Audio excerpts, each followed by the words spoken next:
जैन बांधवांनी माझ्यावर आरोप केला नाही असं मुरलीधर मोहोळ यांनी म्हटलंय। शांततेत हा प्रश्न निकाली निघेल असा विश्वास सुद्धा यावेळी मोहोळ यांनी दिलाय। मुरलीधर मोहोळ यांच्याशी संवाद साधलाय आमचे प्रतिनिधी बालाजी पोतदार।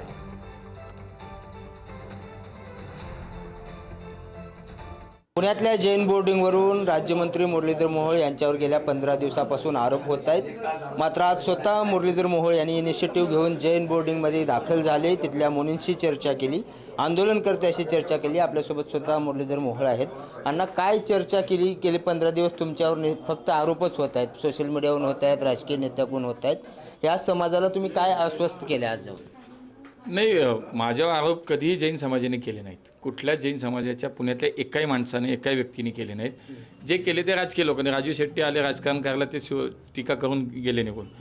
इथल्या लोकांनी या विषयाचा गैरफायदा घेत स्वतःची पोळी भाजायचा प्रयत्न केला।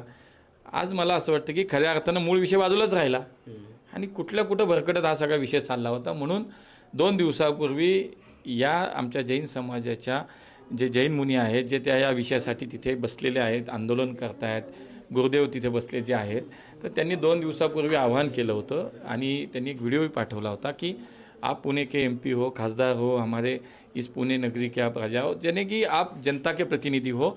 तो ये समाज जो हमारा आज आंदोलन कर रहा है, इनके लिए आप आइए, हमारे साथ बैठिए और हमारे साथ खड़े रहिए। हमें जो चाहिए वो आप इसके लिए हमें मदत करिए।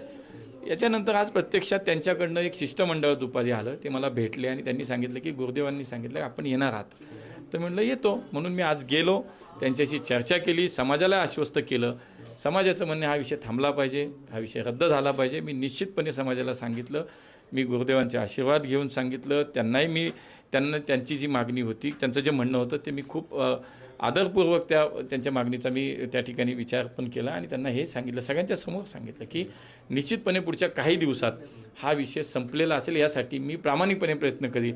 मी माझे संबंध कधीही लपवलेले नाही। त्यामुळे या ठिकाणचा विकसक असेल, त्या माध्यमातून त्या विकसकाला सांगून त्यांनी ज्याच्याशी ट्रस्ट केलं, त्यांनी त्या विकसकांनी ट्रस्टशी बोलावं आणि अशा पद्धतीनं हा व्यवहार कसा थांबेल, कसा रद्द होईल, यासाठी मी प्रामाणिकपणे प्रयत्न करेन। पुढच्या काळात मला माहिती की याच्यामध्ये निश्चित यश येईल। बालाजी पोतदार, पुढारी न्यूज, पुणे।